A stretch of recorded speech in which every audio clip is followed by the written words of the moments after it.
Buenas noches. Uno de los dichos más viejos o de las teorías más viejas del teatro dicen que el actor cuando sale al escenario a actuar nos muestra una máscara, que es lo que el público percibe. Pero detrás de esa máscara hay una contramáscara. Y en algún punto eso es lo que busco en estas charlas, porque más que entrevistas son charlas mano a mano con mi invitado de cada uno de los miércoles. La intención es descubrir esa contramáscara, la intención es no preguntarle lo que se le pregunta normalmente a un político o a un actor o a un historiador, sino ir por otra calle, ir por otro costado. Antes de seguir quiero agradecer a nuestro público, a la gente que nos mira. Esta última semana, este programa se graba con alguna antelación a la fecha en la que se emite, de manera que cuando esto salga al aire, este número ya va a haber quedado obsoleto. Pero en esta última semana hemos logrado un récord con el programa de Eduardo Martínez, de Edu Martin, que tuvo en solo 4 días 653 visitas.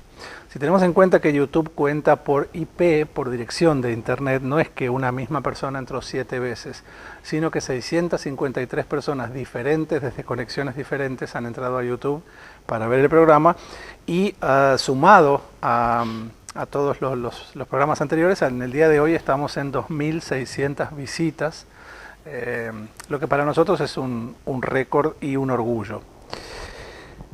Vamos a entrarnos ahora un poco en el tema del que vamos a hablar hoy. La palabra política es una palabra que tiene su origen en Grecia, en el idioma griego, en los vocablos griegos, como muchas otras palabras que vienen del griego. Básicamente de la palabra polis, que significa ciudad, por eso acrópolis, por eso necrópolis. La palabra policía también viene de polis. Y política básicamente viene de ahí, la palabra política. Es en nuestro idioma, es la actividad de quienes rigen los destinos de los asuntos públicos, de quienes están encargados de administrar esos asuntos públicos. Pero además de tener el origen en lo griego, tiene el origen casi a la par con el sujeto, casi con el ser humano nace esta palabra. Lo que ocurrió en Grecia es que tuvo una gran transformación. Es muy interesante que sepamos, que aprendamos que Grecia ha sido la madre de todas las perfecciones. Todo lo que existía en Grecia se perfeccionó. Esa civilización tan maravillosa que tanto hizo por las artes y por un montón de cosas. Y una de las perfecciones que le aporta Grecia a la política es el nacimiento de la democracia. Hasta la democracia los gobiernos eran ejercidos por los reyes y a partir de Grecia, cuando nace la democracia, pasa a ser el gobierno constituido por un consejo que se elegía entre los ciudadanos, básicamente muy similar a lo que ocurre hoy. El problema que tenemos hoy es que muchas veces esos políticos, esos consejos, esos gobernantes dejan de escuchar a los ciudadanos o se apartan o se alejan de esos ciudadanos. Y es ahí, creo yo, estoy convencido de esto, donde los sujetos que votamos, los que formamos parte del pueblo, tenemos que hacer honor a nuestro poder y a nuestro derecho de exigirle a ese gobernante que vuelva a su cauce. Lo que sí tenemos que aprender a ser más civilizados y a entender que el reclamo se hace aportando una solución y no llevando otro problema. Nos guste, no nos guste, estemos de acuerdo, no estemos de acuerdo, el gobernante de por sí tiene una carga demasiado pesada como para seguir recibiendo problemas. Entonces movernos del lugar en el que estamos y en vez de aportar problemas, en vez de llevar nuestro problema, llevar nuestra posible solución a nuestro problema. Esto de decir, tengo este problema y esta es la posible solución. Yendo a la invitada de hoy, hace 10 días creo que fue, cuando este programa se emita va a ser más tiempo, en el programa de Mirta Legrand, en el que conduce Juana Viale, el expresidente de la Nación, Mauricio Macri, menciona 2 nombres de políticos que para él eran como promesas, eran como gente muy potable, y una de las que nombra es Erika Revilla. Erika Revilla es amiga mía, si bien no somos amigos íntimos, pero nos conocemos hace muchos años, y por supuesto, como cada una de las personas le pasa, cuando nombran a un amigo y lo reconocen, el pecho se infla, ¿verdad? Entonces dije, bueno, me parece interesante invitarla, y invitarla para tener esta charla mano a mano que no tenga que ver con lo político. Indefectiblemente por ahí alguna pregunta política va a salir, pero y tengo que ser honesto conmigo mismo y decir que hoy voy a desobedecer a uno de los principios básicos del periodismo, que dice que el periodista está en ese lugar para hacer preguntas en nombre de la audiencia, o sea, qué es lo que la audiencia quiere saber, y que las cuestiones personales deben quedar de lado cuando se entrevista. Lamentablemente les digo que no puedo dejar de lado porque es mi amiga, como les dije recién. Erika Revilla, voy a presentarte, bienvenida, es la intendente, es intendente, no intendenta. Los cargos no tienen sexo, de General Arenales, del distrito de General Arenales. Es la vicepresidenta de la UCR bonaerense, la UCR de la provincia de Buenos Aires, para que se entienda, pero como diría nuestra querida Susana Jiménez, detrás de todo hay una mujer, que es lo que más me interesa. Erika, bienvenida, tranquila, relajada. Hola Pablo, ¿cómo estás? Bien, gracias por haber venido. Yo sé que estás muy ocupada, pero... Erika, vos te recibiste de abogada de grande, yo ya te conocía, no sé en qué año fue, pero fue por ahí. 2011. Ok, nos conocimos en 2009 nosotros. Vos te recibiste en 2011. ¿Qué había pasado? ¿Vos habías empezado a estudiar de joven, dejaste, retomaste, arrancaste de grande? ¿Cómo fue eso? Bueno, me fui cuando terminé el secundario, costó mucho por el vínculo afectivo y personal con mi papá y mi mamá, al ser única hija, y la verdad que entendía también que tenía que trabajar porque no sentía que todo me lo tenían que dar desde mi casa con mucho sacrificio. 2 empleados de telefónica, mi papá trabajaba de noche, mi mamá de día, y empecé a trabajar de moza, a hacer distintos, cuidaba también nenes en el edificio donde vivía con otra amiga, y bueno, faltándome 4 materias, fallece mi mamá de un infarto a los 56 años, así cae en mi casa, viniendo de estar en una quinta con mis tías un domingo, una tarde de domingo familia. Yo estaba en Arenales y la verdad que se derrumba todo, porque son esas muertes que nos explican, muy duras, muy difíciles, porque yo ya tenía una edad en la cual entendía todo, pero que todavía no me había desprendido de lo que era el afecto y la dependencia afectiva de mi mamá y de mi papá, que creo que nunca uno se desprende. Pero fue tremendo. Y con decirte que estuve un año yendo todos los días al cementerio a ponerle a llevarle flores y a limpiarle el lugar y a ponerle gotitas de perfume. Y mi papá, que siempre me acompañaba, él siempre decía que cuando él faltara, a él le gustaría que lo cremen o que buscara una alternativa como para que yo no tuviera que ir. Todas las muertes son dolorosas, más cuando es de un padre o una madre, pero por lo que veas, un lazo establecido muy grande con tu mamá, que también se contradice con esto de que la mujer es con el papá y el varón es con la mamá. En el caso tuyo, tu mamá fue una figura omnipresente y lo sigue siendo. Después vamos a hablar por qué. Fuertísima, peleábamos mucho. Sí. Teníamos las dos mucho carácter, peleábamos mucho, pero fue de esas ausencias, como vos bien decís, bien marcadas. Bueno, me volví y iba y venía, pero me quedé con mi papá porque a mi papá le costó mucho recuperarse, muchísimo. ¿Dejaste de estudiar para acompañar a tu viejo? Sí, me vine. Y la verdad que hacía muchos años que andaba de novio y en esa mezcla de afectos, porque la verdad que era una huérfana, más allá que tenía a mi papá, sentía bien marcado la desolación, el no saber para dónde ir, qué iba a ser de mi vida. Hacía ya mucho tiempo que andaba de novio, 12 años de novio.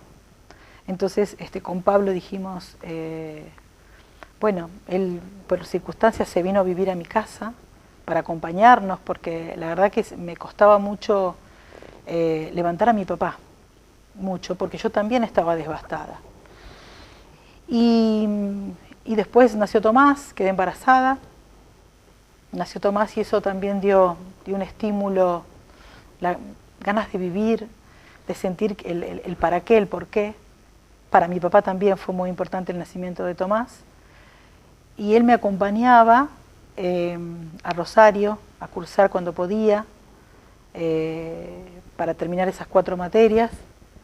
En ese proceso que fue largo, porque también un año previo a mi mamá había faltado el papá de Pablo, de mi esposo, en la cual también había sido una muerte de una enfermedad larga, de lo cual también la parte de él fue hacerse cargo de la familia, y yo lo acompañé, transité todo, no solo la enfermedad y el acompañamiento de mi suegro, que también fue como un segundo papá, sino el trabajo de todo lo que venía después, ¿no? de lo que había dejado, de una empresa de seguros con otro socio, y yo trabajé también ahí.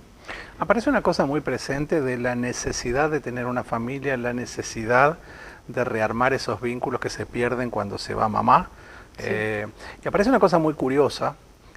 Pablo, tu esposo, tenía un hijo de antes de conocerte a vos, digamos, como diríamos, un hijo de soltero, sí.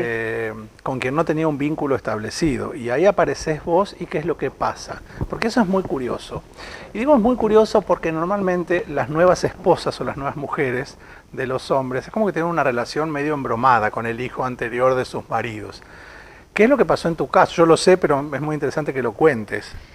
Y había desencuentros, desavenencias entre Pablo y Miriam, que era su novia de la adolescencia. Y bueno, un día charlando con Miriam dijimos las dos, ¿por qué no acercar a Pablo y a su hijo en un encuentro y bueno, y trabajar juntas para que realmente unir la familia, que es lo importante, los vínculos? No hay cosa más importante que el vínculo de un papá con un hijo. Y bueno, y se dio, y somos una familia ensamblada, y estamos muy felices por eso. Esto es muy, no sé si la palabra es gracioso, pero es lo primero que me viene y no voy a abortarla. Esta cosa de la exnovia de Pablo, con su hijo, con vos, con tus hijos, o sea, todo está bien. Existe una posibilidad de llevarse bien. No es que es la ex y hay que llevarse mal. Es que la vida no es perfecta. En la vida van pasando cosas. Uno tiene que ir adaptándose. Y todo tiene que ver con el diálogo, tiene que ver con el orden de prioridades, de lo que uno quiere. Yo pretendo ser feliz en la vida, porque sé, por todo lo que me ha pasado, que uno está de paso. Aprendí que uno está de paso. Entonces, en ese paso, con aciertos y con errores, uno tiene que dejar lo mejor de uno. Y para aquel dolor, para aquel sufrimiento, para aquel desencuentro, si uno lo puede hacer simple. Dentro de todo lo que pasaste, hay un tumor en el útero también, ¿no? Yo me acuerdo, eso fue 2000, después que yo, ¿no? Sí. 2013. 2013, por ahí. Que acá los médicos muchas veces se enojan, pero es donde yo creo en la medicina holística. No sé si creo en la medicina holística, creo en el concepto de que el sujeto no enferma porque algo dejó de funcionar en su organismo, sino porque hay factores externos que influyen, y las angustias y los dolores, cuando no logramos que salgan, eclosionan muchas veces, explotan muchas veces a través de cáncer o de otras cosas. Y a vos te pasó esto, ¿no? De toda esa angustia contenida, a lo mejor que no tuviste tiempo en su momento de hacer el duelo, porque había que acompañar a papá, había que formar la familia nueva, había que bla, bla, bla, bla. Sí. Es como que el dolor quedó oculto, y cuando eclosionó de esa manera. Sí, porque así como te conté de la muerte de mi mamá, después vino la muerte de mi papá. Sí. Y la muerte de mi papá fue una agonía. Fue de esas enfermedades que en la cual uno intenta hacer todo lo que la ciencia puede, hasta que llega a un momento que te dicen no hay más nada para hacer, llévatelo a morir con vos. Sí. Entonces fue muy duro todo eso, pero yo tenía 2 hijos ya. Entonces sabía, y él me lo pedía, que yo tenía que seguir, y tenía una familia con Pablo que habíamos construido, y la verdad que cuando vino esto del tumor, yo ya no tenía miedos, porque para mí lo peor era que me faltaran mi papá y mi mamá, que eran los vínculos más grandes. ¿Vos sabés qué? Yo a veces digo, ¿será falta de miedo o será algo subconsciente que nos dice saquemos esta última basura que es lo que está dentro nuestro para poder seguir adelante? Porque inconscientemente uno sabe que eso está. A mí alguien me dijo, te hicieron tragar un sapo. Cuando yo me enfermé de cáncer. Y creo que a todos en algún momento de nuestra vida nos hacen tragar un sapo. Y el sapo está ahí y nosotros sabemos que está ahí. Entonces cuando más o menos todo se estabiliza, eso sigue estando y de alguna manera necesitamos sacarlo. A lo mejor es muy loco lo que estoy diciendo, ¿no? Sí. Pero lo tuyo fue peor. Pero me parece que tiene que ver con esto de no es falta de miedo, es la convicción de decir esto es lo último que me falta sacar y que se vaya todo al carajo después. Sí. Me parece que viene por ahí. Sí, ya era tener que afrontarlo, era lo que te tocaba. Fue duro en el sentido de, bueno, tenía que hablarlo con la familia, tenía que hablarlo con mi hijo, que tenía 14 años, 13, 14 años, que era el mayor, y bueno, a él lo tenía que enfrentar. Pero siempre desde el lado de la positividad, ¿no? De que vamos a salir adelante, de que bueno, un tumor no era morirte. Y así fue como lo pensé. Muchas veces lloraba en la ducha, cuando me bañaba, porque sabía que ahí nadie me veía, para desahogarme, pero frente a los demás era todo positividad, era saber que era tu batalla. Y fuiste muy, muy ejecutiva a la hora de, no sé si solamente eso o todo, diciendo y haciendo, ¿no? Aparece esto, lo tengo que resolver, aparece esto, lo tengo que resolver. Bueno, perdón, me tocó algo en el camino. Sí. A mi hijo mayor le surge una operación en la cual no podía postergar. Y yo tenía esto, que también, si bien no me lo tomaban como algo que tenía que operarlo, pero que no era de urgencia. Sí. Porque lo mío era un fibroma. Entonces me dijeron, bueno, no te preocupes, primero resolvé lo de tu hijo y después vamos con lo tuyo. Entonces, bueno, operaron a Tomás y no me preguntes qué, pero dije, cuando pasó todo, cuando vi que estaba bien, que ya estaba en mi casa, dije, ahora me toca a mí. Y pasaron 20 días. Fue un 5 de marzo lo de Tomás, un 20 días, porque bueno, fue el tema de los prequirúrgicos y todo, pero no era que el médico me dijo ya, había que hacerlo. Dentro de nuestra cabeza, creo que esto lo escuchaste alguna vez, existen muchas subpersonalidades que conviven, ¿no? La subpersonalidad del niño libre, que es la que me permite jugar cuando nadie me ve, la subpersonalidad guerrera, que es la que sale cuando hay un derecho que no me están otorgando y yo sé que lo tengo, y también está la subpersonalidad pusher, que es la que vos tenés muy presente, esto es del psicodrama, sí.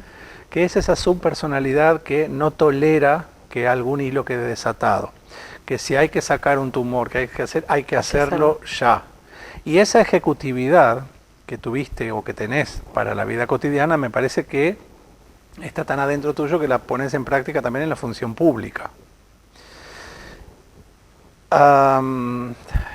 No voy a decir ahora porque no hace falta, pero es decir y hacer. Me parece que no, desde afuera, que no tolerás o que no sos partidaria de esto de, bueno, lo podemos hacer mañana. Si se puede hacer hoy, hay que hacerlo hoy. ¿Es así o me equivoco? No, es así. Es así. A mí me gusta el ya. Sí. A veces lo bueno que por ahí uno tiene en el equipo, gente dice, vamos a tomarnos un tiempo, vamos a pensar, pero soy muy reaccionaria. Sí. Y bueno, también aprendí que hay que hablar las cosas en equipo, pero detesto cuando las cosas se alargan sin sentido, detesto cuando las cosas no se resuelven, sí, es cierto. No voy a pedirle que lo muestre porque sería de muy mal gusto, pero todos llevamos en algún lugar algún recuerdo, alguna cosa, qué sé yo. Yo tengo un llavero con la Virgen de San Nicolás.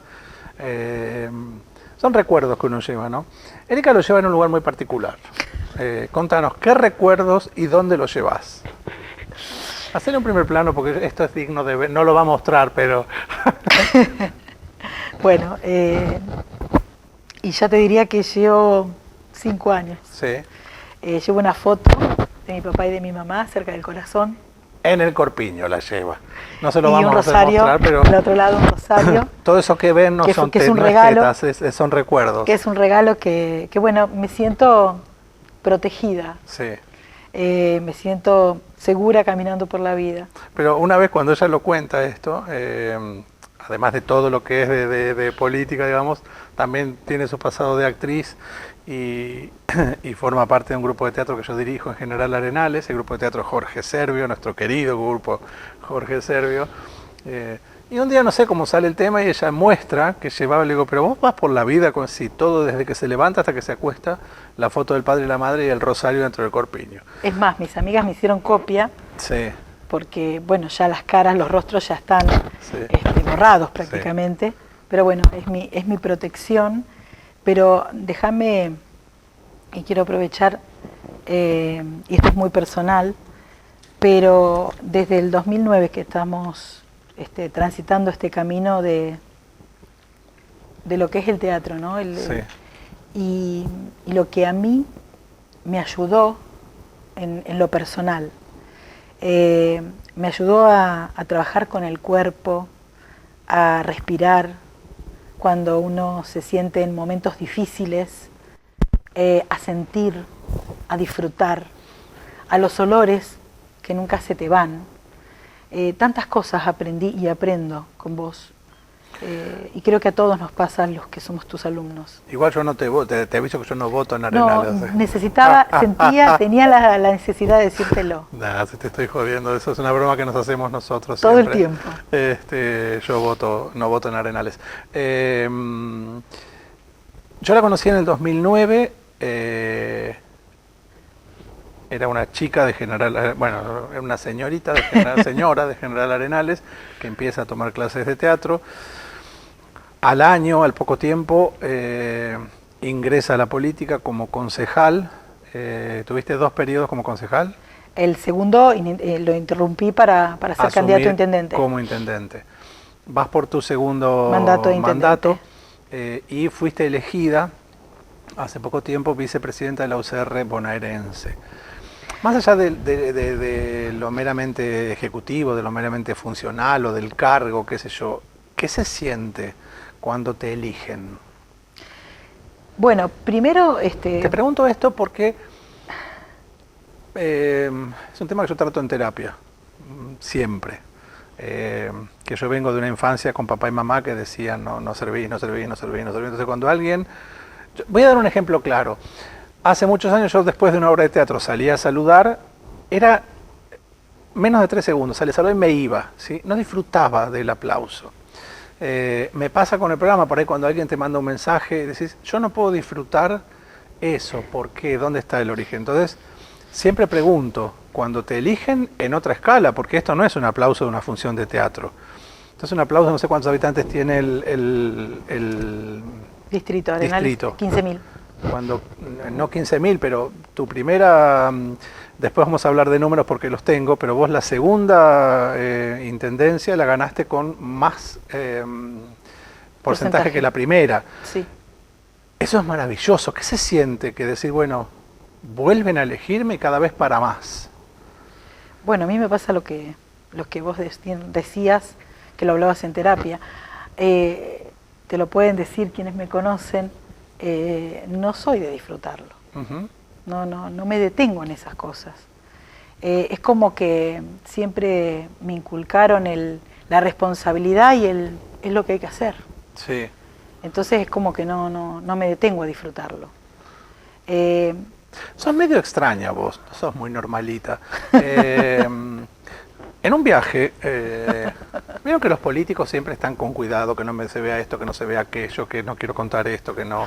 Una vez hicimos un viaje con el grupo de teatro a Buenos Aires, hicimos una visita guiada a Casa Rosada.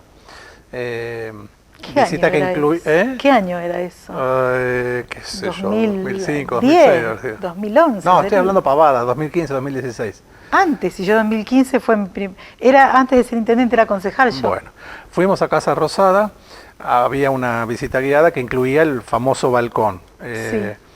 Entonces la pusimos a Erika que abriera los brazos como Perón en el balcón y le sacábamos fotos riéndonos. Y en ningún momento, o sea, ella, me parece que pasa por una cuestión de convicción, ¿no? De decir, a mí pueden cantarme la marcha peronista, pueden, o sea, y una cosa de respeto también. Sí, claro. No tengo miedo a mostrarme tal como soy porque de nada me serviría mostrar otra cosa. Aparece mucho de eso en vos también, ¿no? Disfruto. Ajá. Disfruto, pero disfruto de las cosas simples. Sí. Disfruto de una comida, de una reunión, de una charla. Disfruto de teatro. Me relajo. Sí. Si lográs desconectar. Sí, me desconecto. Acá tengo el número. La primera intendencia la ganaste con el 51,31% de los votos y la segunda con el 58,24%. O sea, es extraño porque los gobiernos muchas veces de por sí se van desgastando, ¿no? Como que la gente se cansa. Sí, claro. Más el argentino. Y lo extraño es que la segunda reelección sea con un caudal todavía mayor o más grande de votos. Eso habla de que las cosas están bien hechas. Y esto mucha gente lo puede ver como diciendo, sí, porque hizo obra pública, sí, porque cuando uno llega se da cuenta de la cantidad de industrias que hay, bla, bla, bla, bla. Yo lo veo desde un lugar un poco más rebuscado y creo que tiene que ver, o el análisis que yo hago es, ¿dónde posicionás a la mujer? En esta época en que la mujer pareciera que necesita manifestarse como tal, o pareciera que necesita mostrar una teta, o pintarse, o pintar iglesias, yo no creo en ese tipo de revoluciones. Ese tipo de revoluciones nunca nos llevó a nada, los logros son momentáneos. En cambio, sí reconozco a quienes laburan para dejar bien sentado su género o bien parado su género. ¿Qué tiene que ver con eso, no? Una mina que está, y cuando digo mina me refiero a mujer y no es una manera despectiva de llamarlo de ninguna manera, que lo que está demostrando es que la mujer puede, que cuando la mujer se lo propone puede, y creo que es mucho más transparente, ¿no? Es una cuestión casi orgánica.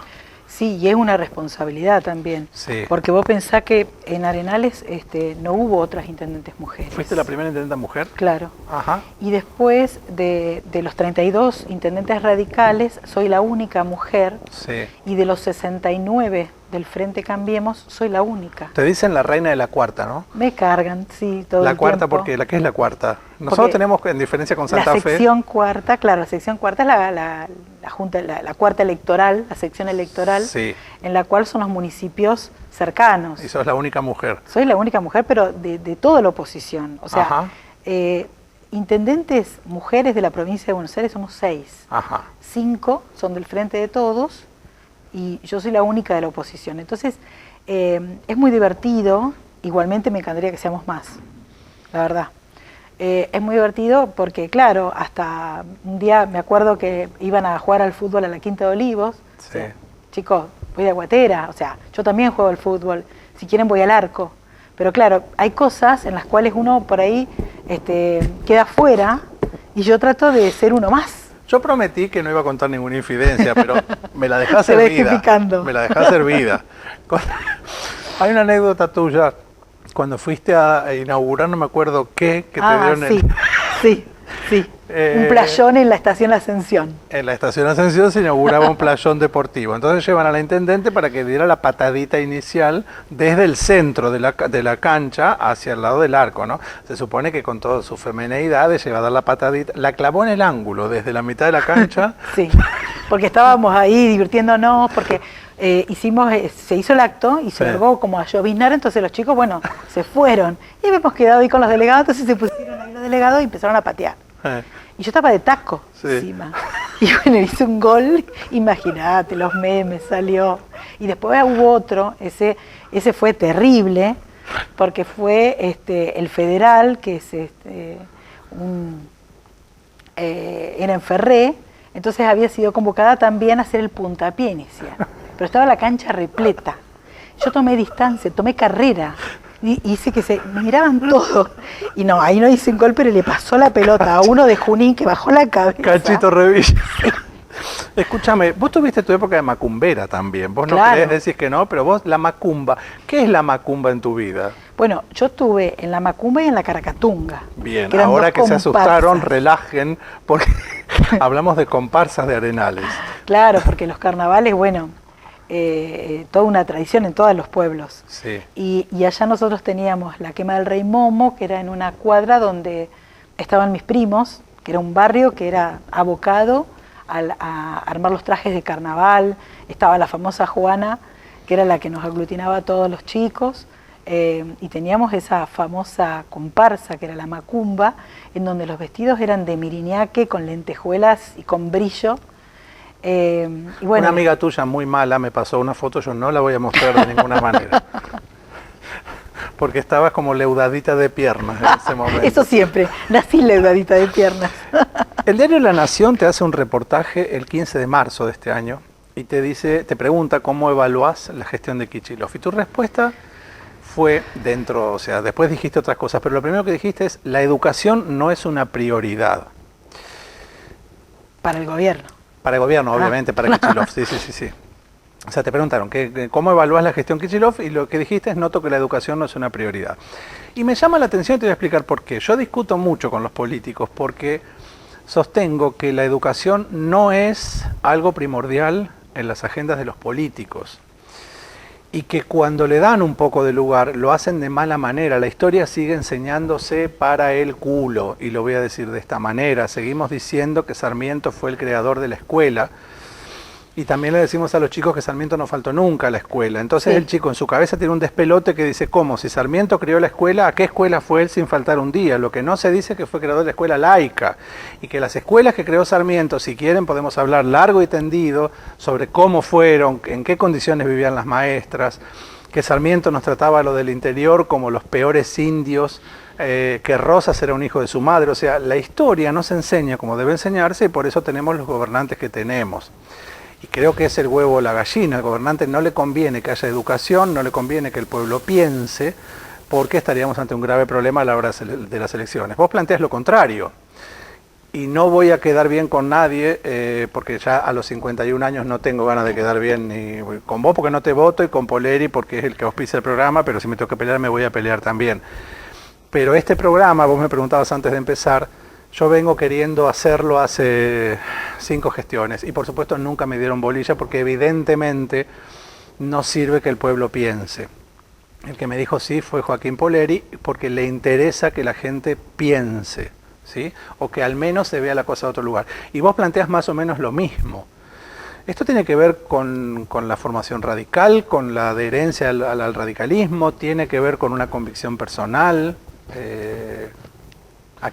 ¿Con qué lo relacionás, digamos? Obviamente que el partido tiene una base y principios básicos en cuanto a la educación, en cuanto a toda la lucha en las universidades, en la educación pública, pero tiene que ver también con cada uno de nosotros y en la concepción. O sea, la riqueza más grande que me dio mi mamá y mi papá fue la educación.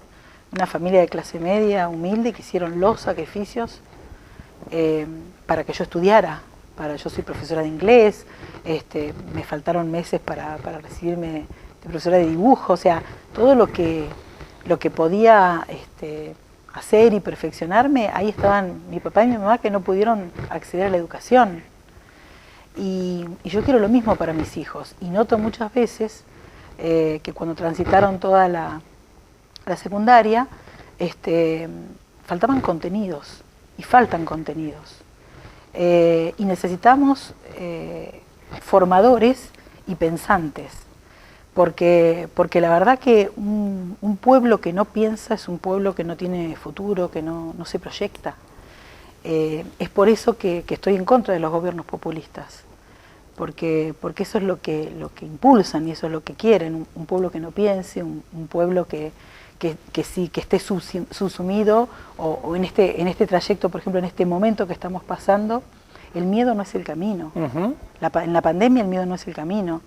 En una pandemia uno tiene que tener en claro que se sale testeando a la población para que no anden asintomáticos caminando y contagiando, y con las vacunas, que es el antídoto. Ahora, decirnos, encerrate, no trabajes, no te eduques, no salgas, no es el camino. Bajar los niveles de circulación, sí, pero si en el mientras tanto no testeaste, no vacunaste, ¿hasta cuándo? Me hiciste acordar a una frase de Winston Churchill que la voy a guardar para el final del programa, porque le iba a decir ahora, pero me parece muy interesante para cerrar todo esto. Dentro de todo lo que estudiaste, estudiaste tejido. Sí. ¿Quién te enseñó a tejer? Contame. Unas tías que nosotros le llamábamos postizas, sí. Las hermanas Arruggeri, que lo único que aprendí es hice un abrigo para mi mascota, para un perro que tenía. Pero bueno, pasaba horas ahí, varios éramos del barrio, muchas que vos conocés también, y bueno, esas horas lo pasábamos. ¿Alguna ahí. Colega ahí, no? ¿Alguna colega? ¿Conductora de televisión, no? Sí, claro. Por eso. Sí, una conductora de televisión, colega. Erika, yo no te voy a preguntar si vas a ser gobernadora, si vas a ser diputada, porque la respuesta ya la sé. Ella siempre cuando le preguntas eso te dice, voy a estar donde me necesite el partido. Se hace la boluda y no contesta. En el caso de que algún día seas electa presidente de la nación, juguemos, imaginemos. Sí. ¿Qué es lo que harías en el preciso momento en que te sentás en el despacho, ¿qué sería lo primero? ¿Qué pregunta? Ay, bueno. Bueno, yo te dije, venite preparada, si querés te pregunto lo de la catanga en el Chacayo o esto. No, lo que pasa es que vos primero tenés que armar equipos, sí. Y tenés que tener proyectos, sí. Objetivos claros. Sí. No me contestes desde la política. No, te lo contesto pensándolo en sí. un hipotético vos tenés todo diario. Listo ya lo tenés todo listo. Hasta Susana que te lleva a todos lados. Primero le hablaría a la sociedad, empezaría a trabajar por esto tan importante que te digo, que para mí son las bases, ¿no? La educación, la salud, la seguridad y el desarrollo. Son lo la educación primero. sigue estando en primer lugar. Totalmente. Apareció ahora, en lo que acabas de decir, o sea, está como en el ADN de Erika, ¿no? Esto sí, como en el gen. La pregunta o la respuesta o la conclusión sería si la educación no es la madre de todo lo otro. Existiendo educación no habría tanta enfermedad, existiendo educación, y esto puede llegar a tener alguna contradicción con algún médico, pero hablamos de las enfermedades que estamos viendo hoy. Me voy por las ramas muchas veces, pero una de las cosas que me alarma... La salud mental. Exactamente, tuve una psiquiatra el otro día sentada en ese sillón y hablábamos de eso. Y enfermedades que habían desaparecido, como por ejemplo la sífilis, que vuelve a aparecer, sí. Y eso es falta de educación. La inseguridad también tiene que ver con una falta de educación, ¿no? El cerebro ocupado, y yo siempre digo que qué tan importantes son las bases cuando uno es chico, ¿no? El afecto, el cariño y la nutrición, los nutrientes que vos recibís de chico. Sí. Porque tiene que ver con el cerebro.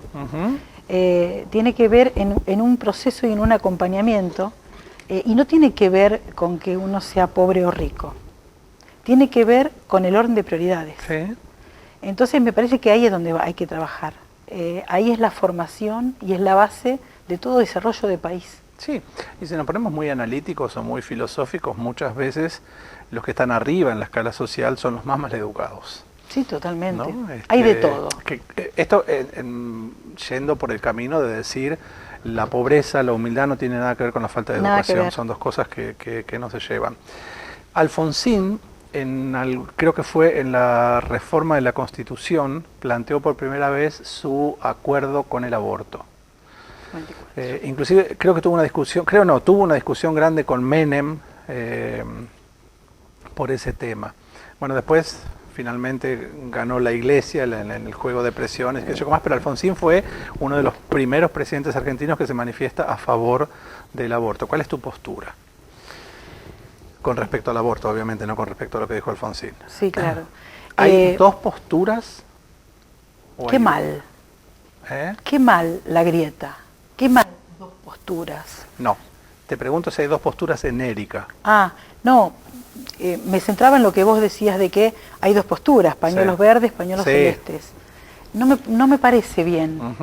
Está bien que bueno, que esto de vivir en un país democrático uno pueda pensar libremente, pero no me parece que tener que ir por un lado o por el otro. Me parece que pueden ensamblarse porque tiene que ver con la prevención, tiene que ver con trabajar con la educación, en cómo nos hablaban a nosotros, a lo mejor a los que pudimos tener la oportunidad de un diálogo en tu casa, de que el cuerpo es tuyo, de que el orden de prioridades cuando vos te tenés que entregar a un hombre, no por entregarte por una relación de una noche, sino la importancia y el valor de entregar lo más importante que uno tiene, que es su cuerpo.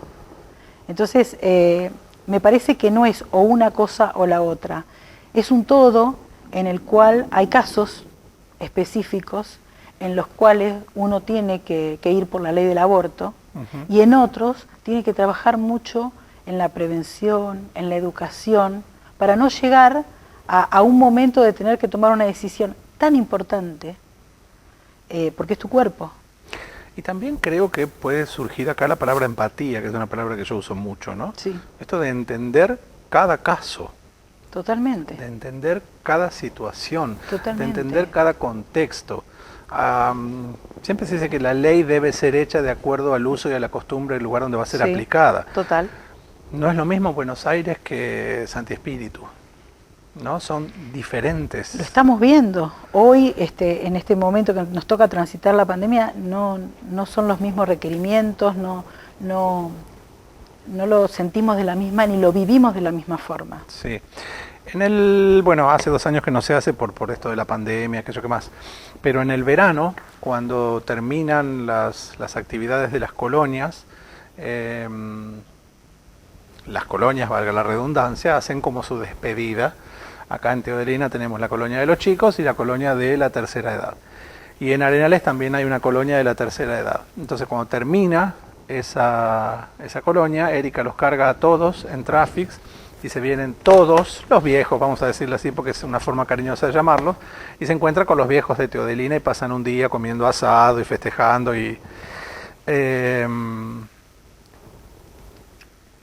creo que la mayoría de esas personas ya no tienen obligación de votar. No, o no votan. No. Podría decirse, y sí, les da de comer y les hace toda la fiesta para que la voten, pero en realidad no son votos. No, esa fue... Nunca hago las cosas pensando en los votos. Ajá. Y honestamente lo digo.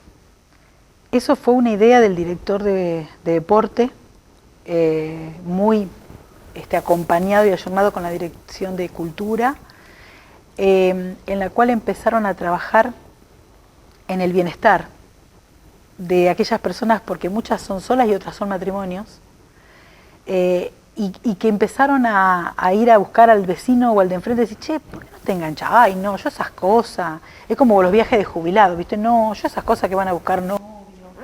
Y esto tenía que ver con el deporte, con la recreación, con la socialización, y era una cosa que en un momento teníamos 100 mayores adultos disfrutando y esperando, porque encima la dinámica es compleja, porque hay muchos mayores adultos en Ascensión, en Ferré, en Arribeños, en Arenales, en La Angelita. Entonces había que ir alternando, ir a hacer en cada club todos los viernes.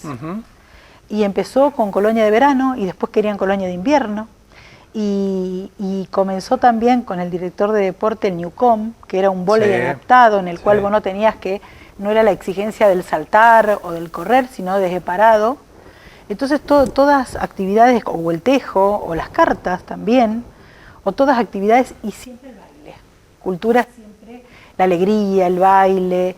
Y bueno, y surgió hablar con Joaquín para venir acá al Edén, y ahí también hubo una interacción con los abuelos de acá, con la gente, y la verdad que fue fascinante, porque a mí me pasa también que cuando uno está bajo de energía, o está en esos días que las cosas no salen, y era llegar a la colonia, también está la colonia Sin Etiquetas, que es para chicos con capacidad diferente, llegar a esos lugares, era como que uno se nutre de afecto, de cariño, ya venía el abrazo, el beso, el llegaste, ¿por qué no te quedás? Bailá con nosotros. Sí, también esto que dije al principio, ¿no? Esa cercanía, uno idealiza al intendente, al presidente comunal, al gobernador, es algo que...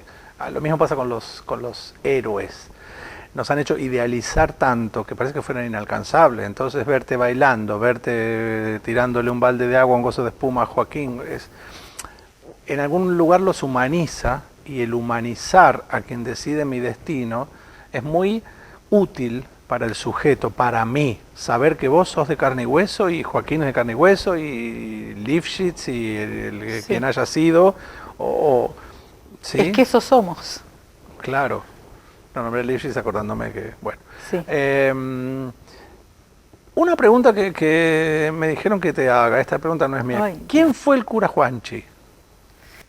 Bueno, el cura Juanchi fue muy importante en mi vida porque cambió como los paradigmas de lo que era ir a misa, ¿no?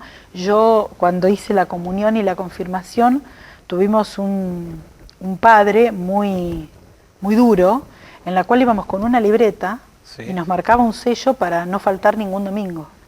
Era muy duro. Porque aparte no podías ir con escote, había determinadas pautas a las cuales había que cumplir a rajatabla, era como una exigencia, ¿no? como un mandato. Y Juanchi nos hizo ver a esa generación de jóvenes que íbamos, que era campamento, que era pintar un niñito o hacer una pasta casera para ayudar a otros, era pasar horas y horas en la iglesia mirando un mundial. Y muchos de esos chicos que estábamos en esos grupos éramos novios que después resultamos ser matrimonio. También puede decirse, se me ocurre, si lo relacionamos con la educación, que fue una de las personas que te enseñó a que lo que se aprende por deducción es mucho más lindo que lo que se aprende por inducción. Total. Lo uno con lo de la historia, ¿no? Total. Yo fui un pésimo alumno de historia, pésimo, de llevarme historia todos los años.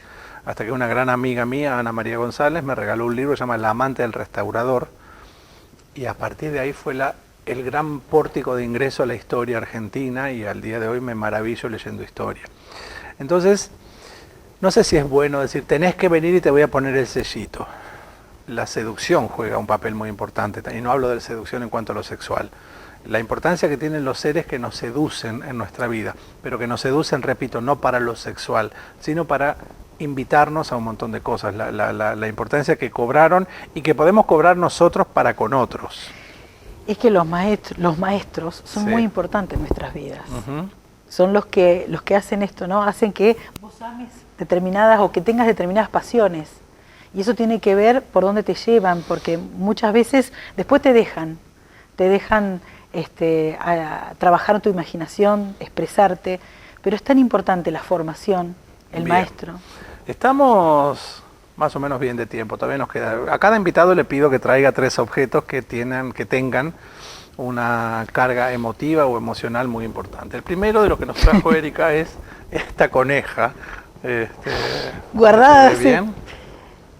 Háblanos sobre esta coneja. Uy, esa coneja no sé los años que tiene. Y tenía 18 años. Cuando me fui a estudiar a Rosario, mirá cómo está. Cuando me pediste un objeto empecé a buscar porque la tenía muy guardada. Uh-huh. Y me la regaló mi mamá y mi papá, la cual me esperaba cuando llegaba, que no eran todos los fines de semana cuando volvía a Arenales a estudiar en Rosario, venía una vez por mes.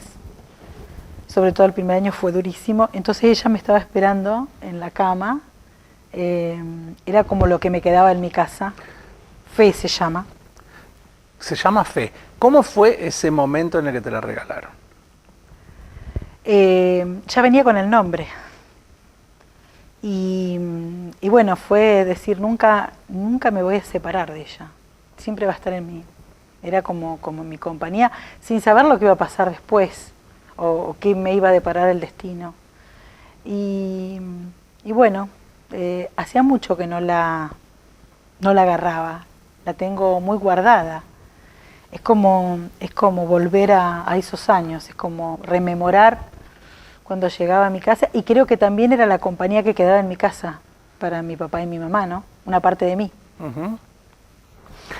La segunda cosa que nos trae el segundo objeto es una foto. Que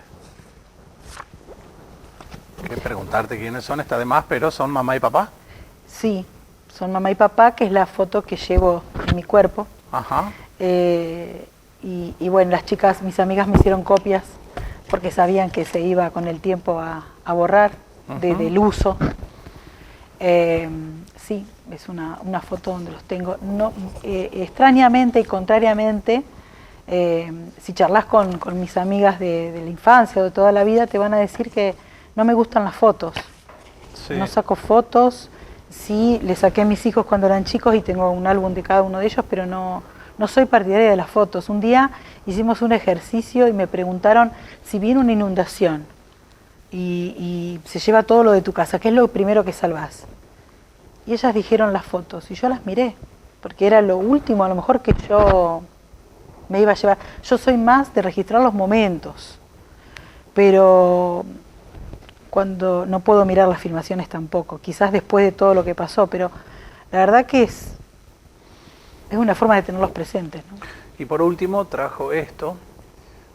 ¿Qué es, Erika, esto? Universidad Abierta Interamericana. Eso es una chica, una joven de Ascensión que estaba estudiando en la UAI y tenía que hacer la tesis, y la hizo en base a mí, en base a toda la carrera, la cual yo no tengo datos de cómo yo fui trabajando desde el 2015, desde la Intendencia hasta el año pasado. No lo tenía, y ahí hay fotos, y hay boletas de campaña, y hay como es de comunicación social, cómo yo fui trabajando cada una de las etapas hasta llegar a ser intendente y después una reelección.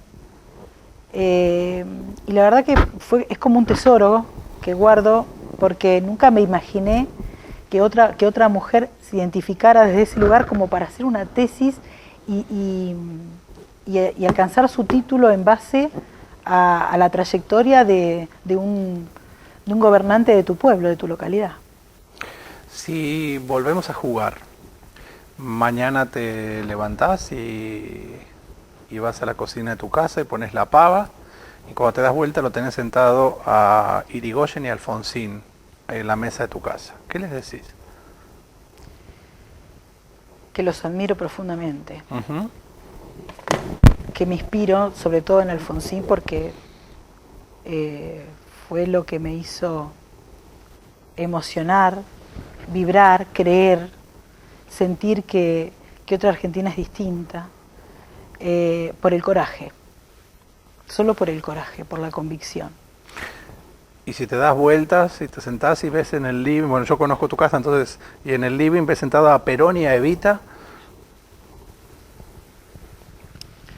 Bueno, yo los respeto. Uh-huh.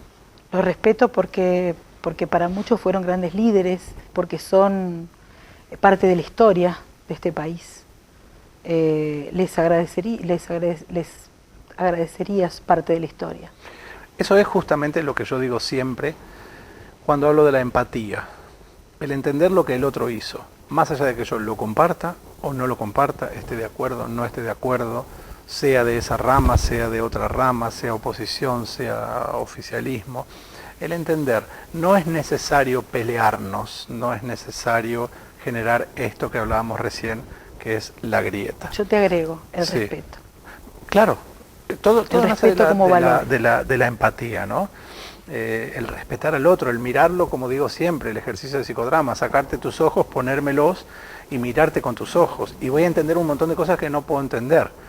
hay un juego, 3 pares de zapatos. Me paro en uno y te mando al carajo porque necesito decirte, sacarme todo eso que tengo adentro, pero te voy a lastimar.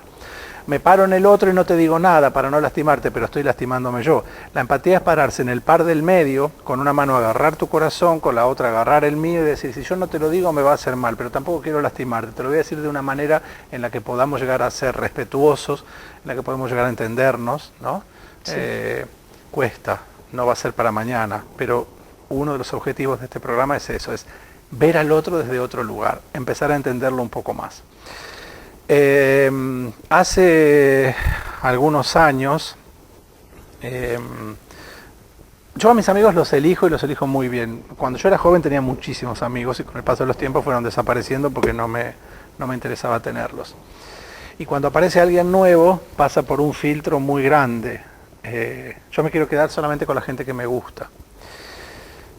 En el 2009 en General Arenales se funda este grupo de teatro, entonces cuando había que hacer la primera función había que ver cómo iluminábamos el teatro porque no había luces. Alquilar un equipo de luces nos costaba, no me acuerdo, a plata de hoy 1.000 pesos. Y comprar el equipo en Buenos Aires nos costaba 1.000 pesos. Entonces la lógica que dice, compremos el equipo, ya nos queda.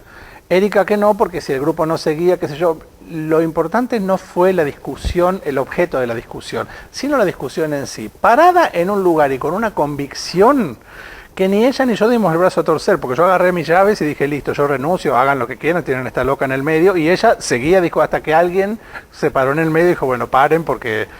Pero ahí dije... Fue duro, ese día fue duro.